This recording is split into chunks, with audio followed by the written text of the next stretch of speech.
For all the people who say we need to all serve Israel if we love America, my ass we do. You monster, you idiot. You're not doing jack to make the lives of people in this world better. Don't worry, Jonathan, we're not anywhere near as immoral as you. And I love to see Mark Levin in a cold sweat panic. This is for you, Mark. Hashtag suck it.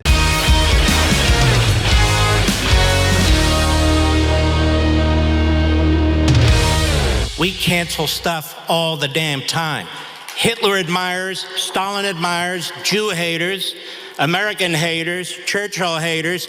You're damn right we're gonna cancel them and deplatform them. You think your stupid little podcast, or your stupid little subscription program, or your little TV show, or maybe you have a little radio show, is gonna change the world like hell it is, not if I and everybody else have something to say about it. He's saying we have mainstream media. And you have your little podcast and your little TV show and your subscription service. We do, by the way. Hit the join button below just to piss off Mark Levin, okay?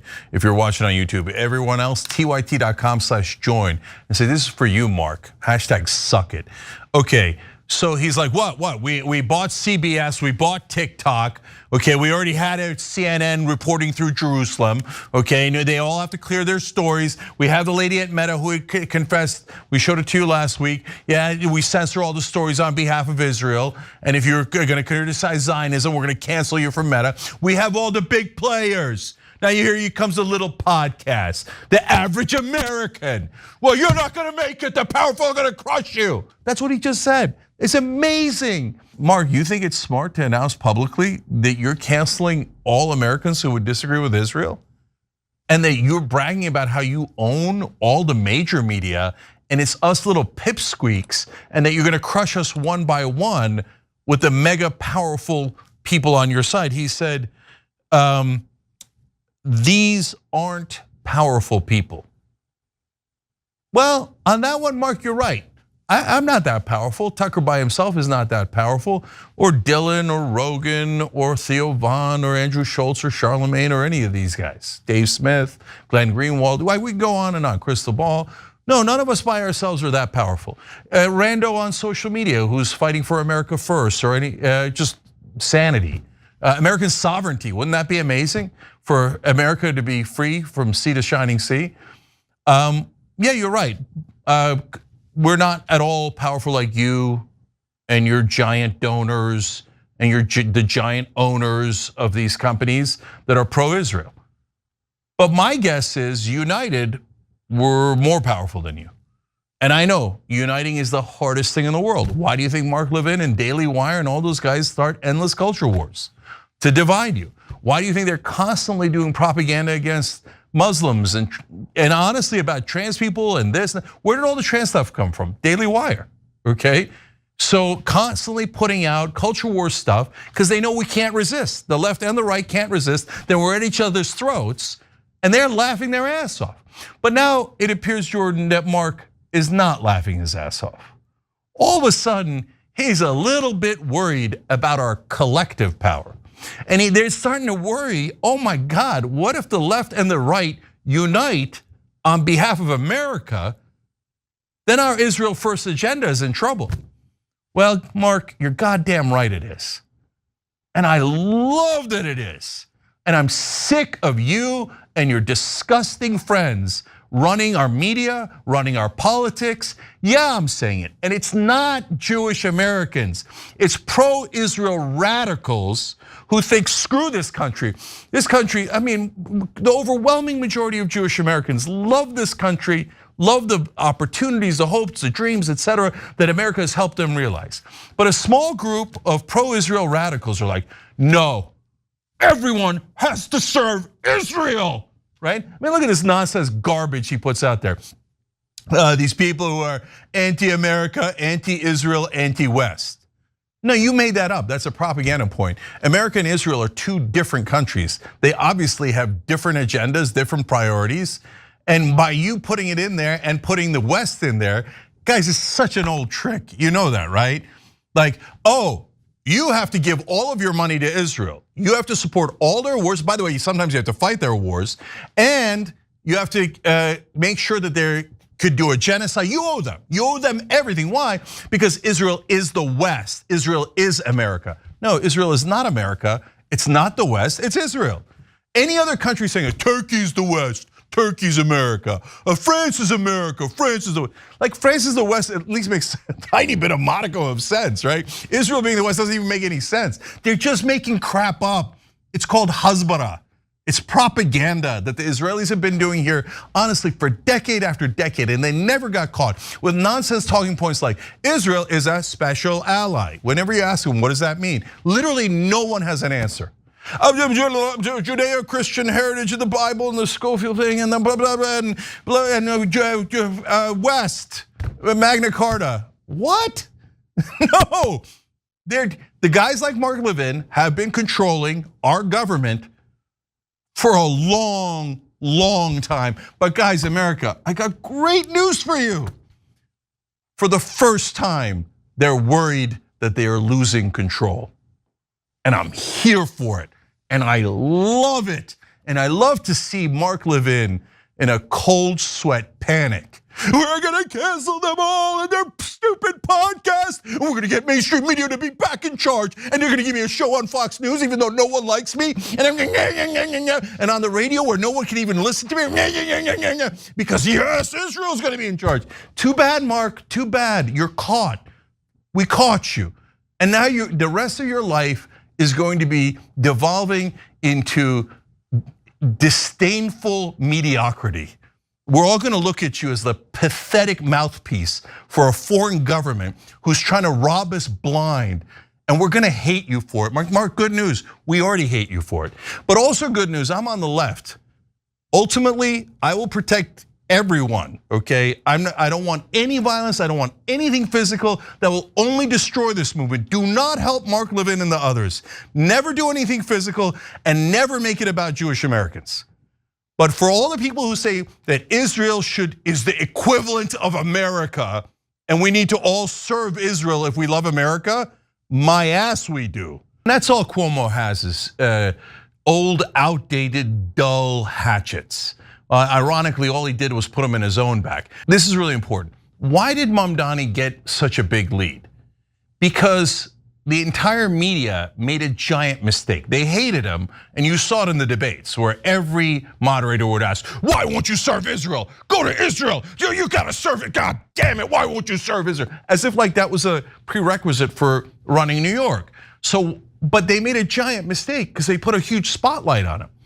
Once you put a spotlight on a race, then we're in business because we have the more popular policies and we actually want to serve the average voter, whereas the establishment never, ever on the Democratic or Republican side wants to serve the average guy. So then what do they have left? His whole thing at the end was not, hey, I'm gonna help you with your rent or with out of control prices in New York, but I hate Hassan Piker more. How does that help the average guy in New York? No, that's running an old school, dumb ass campaign and think you could just buy the election with your dirty, corrupt donors. Well, let's hope tonight that it's a very sad day for you and that all of your billionaire donors cry into their tears. We couldn't buy one election. We're used to buying every election, but we couldn't buy one. I'm so sorry, Israel. I'm so sorry we couldn't deliver for you my real homeland. God, please let me into that party, to be a fly on that wall, to see them all cry about how they couldn't buy one election. Please, New York, do the right thing here. Let's get this right result and make the establishment cry. And you talk about the 54-to-1 TikTok ratio, so 54 pro-Palestinian TikToks for every pro-Israeli one. You've got all the cool kit and the cool stuff, but they've got this incredible propaganda campaign that has you portrayed as genocidal and apartheid and all that sort of nonsense that comes out. So how do you account for such an enormous success on the physical side, but such an enormous defeat, I think we can say, on the propaganda information war? We didn't fail, we just don't do it. Didn't try. Okay, we didn't even try to do it. You guys are terrorists. There's no way of winning the propaganda war when you've live streamed a genocide for 2 years. The rest of the globe is not like you. The rest of the globe sees those Palestinian children and they see them as children. They see entire bloodlines of civilians wiped out, and they look at you as terrorists because that's what you are. It's not because you haven't tried hard to bankroll propagandist influencers here in the United States. It's not because you haven't tried hard enough to censor Americans who are critical of Israel because they have enough moral conviction to feel the kind of disgust I feel every day when I see aerial images of Gaza leveled. When I see Palestinians in the West Bank get terrorized by these disgusting terrorist Israeli settlers. There is no amount of propaganda, pro-Israel propaganda, that is going to help clear the image or reputation of the Israeli government. There's nothing you can do. We know too much, we've seen too much. And that's what really boggles my mind, that they don't understand how evil they are and how they come across to the rest of the world. There's no amount of Emily Austins, like airhead bimbos that are gonna convince the American people or anyone else across the globe that what Israel has done in Gaza is just, is moral, is good. Sorry. What's so pathetic is that they don't see it. They literally don't see it. They think they're the good guys. They're so brainwashed, they think they are heroes. But Yoshi Cohen is not a hero. He is a terrorist. They want to commit war crimes. They expect other people to pay for those war crimes, both in the form of the bombs and weaponry, and in the form of the aftermath of those war crimes and land theft and empire building. You're not doing jack to make the lives of people in this world better. This is an expansionist project on behalf of Israel. That's all it is. And the fact that this guy sees himself as a hero makes me sick. First of all, the cowards in the IDF beat him for 15 minutes and raped him while he was shackled and bound. So they're very tough when they have tanks and jets and 2,000-pound bombs that we all paid for. They're very tough as they're murdering innocent civilians and raping them. But I'm sure that they think that they're like the world's greatest soldiers. The other guy's side doesn't even have any weapons. You keep arresting people for throwing rocks. They arrested a 16-year-old American boy for looking at someone throwing a rock. Look, oh, see, he was looking, we're so scared, right? But the minute they have someone bound and shackled, they rape them. Because the IDF are sick terrorists. So this is one example of it, but look at what they just did to Gaza. One of the worst genocides and ethnic cleansing of our lifetimes, all to steal half of it, 53%, now occupied by Israel. So the terrorists killed and terrorized all those people, and then apparently raped some of the civilians so that they could steal more land. So, I mean, look at them. You're seeing all the quotes. Those are Israeli cabinet members and Knesset members. So that disgusting Israel cats talking about how it's blood libel. So wait, let me get this right. The original blood libel was this absurd thing that they used to charge Jews with in Europe, where they would say, oh, they're killing Christian children and drinking their blood. Terrible, disgusting, not remotely true, obviously made up as a way to gin up hatred towards Jews, which leads to pogroms and Holocaust, etc. So that's something that should be sacred, right? And you shouldn't just throw that around willy-nilly as a charge. Now, does this have anything to do with children or drinking their blood? No, it doesn't have anything to do with that. It has to do with rogue terrorist rapists. I mean, if they're not one of you and you're not in condoning the rape of innocent civilians, then you would obviously denounce the person. Watch, I denounce them. I denounce Hamas, who did something similar. I denounce what Hamas did on October 7th. I denounce that Israel has done 75 October 7th. Nope, in American media and American politics, they work for Israel, so no, not the same, not the same. One October 7th, way worse than 75 October 7th, because the people who were killed and raped are just Palestinians. That's how our media treats them. They're just Arabs and Muslims. Who cares about them, right? Now back to Israel. The Israeli government's like, oh, the guys who raped Palestinians? Yes, we must protect them. The person who revealed the rape, oh, you gotta punish her. We found a moral, decent person in the IDF. They don't belong. They don't belong. Make sure you get rid of them and arrest them and punish them for trying to stop the rapist inside the IDF. Okay, so those are all facts, and they have nothing to do with blood libel. Nothing. By the way, you think this is a lone case? No way. When Israel returned its hostages in the recent ceasefire deal, they returned a lot of the dead hostages, right? And prisoners. Most of them are civilians that have never been charged with anything. Israel just swoops up civilians, goes, oh, I want 20 of my soldiers back, so I kidnapped 1,000, 2,000 of your civilians. Oh, by the way, I've been torturing them and raping them the entire time. Okay, but here they are. And as they were returning them, they were returned bound and shackled and tortured to death. So that's what the IDF does.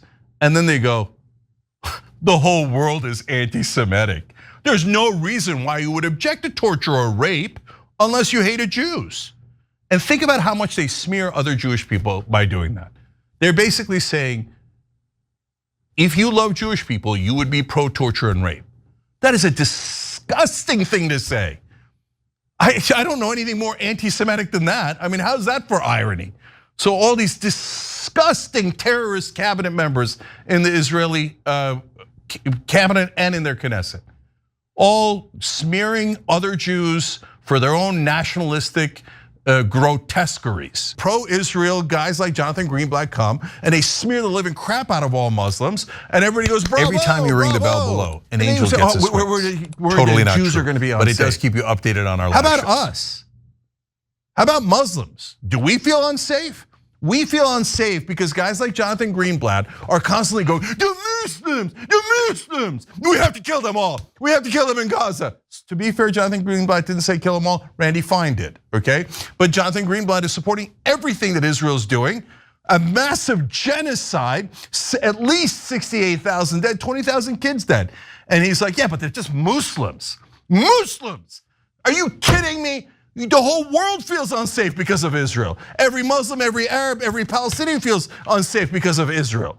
But he's like, no, I feel unsafe. And in this case, why is it we? Like, it shouldn't be we, but Jonathan Greenblatt actually screwed up once, and in a TV appearance about Israel, he said we. Jonathan, you remember, you're supposed to be an American. Oh, Trump, dual loyalty. But I didn't say we, you said we. So don't give me this nonsense crap about your stupid ass tropes and pretending that you're unsafe. So, and why are some Jewish Americans in fear? There are those real attacks that are terrible, despicable, and every decent human being condemns them. Nobody's in favor of those attacks. Nobody would be as monstrous as Randy Fine and Jonathan Greenblatt and go, oh, murdering people, as long as they're Palestinians, it's okay. Don't worry, Jonathan, we're not anywhere near as immoral as you. And all the Israeli supporters out there going, what's the big deal? The Palestinians had it coming. Of course, it's just dirty Muslims, okay? So now, who's scaring people? It's actually Jonathan Greenblatt, not just against Muslims, but for Jews. Jonathan Greenblatt's going out there, you're gonna be unsafe. You know they're burning everyone. You're so unsafe. Remember, my organization is gonna keep, give me money. And that's from other Jewish Americans, by the way. He's like, give me money because you're unsafe. Oh, the Muslims, you're so unsafe. I'm the only one who could keep you safe by reporting on the dirty Muslims. Okay, now if you say, Cenk, that's unfair. He didn't say dirty Muslims. He just said all of a sudden when a Muslim mayor is elected, right? They keep saying like, well, I mean, Mamdani says these things. By the way, he doesn't say those things, right? And then they say that, well, if he would just say that Jewish Americans are the same. The brother said it thousands of times. He said it last night in his victory speech, he said it today, he celebrates Jews, etc. But it's never good enough because it isn't about Jewish Americans. It's about a foreign government. And that's why the leaders of these pro-Israel radical groups are never satisfied until every politician in America bows their head to Israel. And no, Jonathan, it's not a trope, because it's not about Jewish Americans, and stop smearing them. You're driving up anti-Semitism through the roof. I have Jewish family. I have nothing but Jewish friends. Oh no, okay, you're not allowed to say you have Jewish friends. I don't give a goddamn what I'm allowed to say. I'm telling you the reality and I don't want them to get hurt. The only way they get hurt is by guys like Jonathan Greenblatt going, all right, all the politicians bow down to Israel. Oh, they didn't, that's it, eliminate them. No, you're doing the trope, you monster, you idiot. You idiot, you don't speak for all these Jews. You're actually getting them in trouble and you're riling up so much hatred. Mamdani's not doing it, you're doing it, you moron. No, they don't have to represent a foreign government. They should represent this government and they should represent Muslims, Christians, atheists, and Jews in New York City, not in Tel Aviv. I don't give a damn about Tel Aviv. I don't give a damn about Riyadh or Karachi, okay? God bless all of them, but they're not our business. He won the mayor of New York and let him be the mayor without being so unbelievably racist and bigoted. Every time you ring the bell below, an angel gets his wings. Totally not true, but it does keep you updated on our live shows.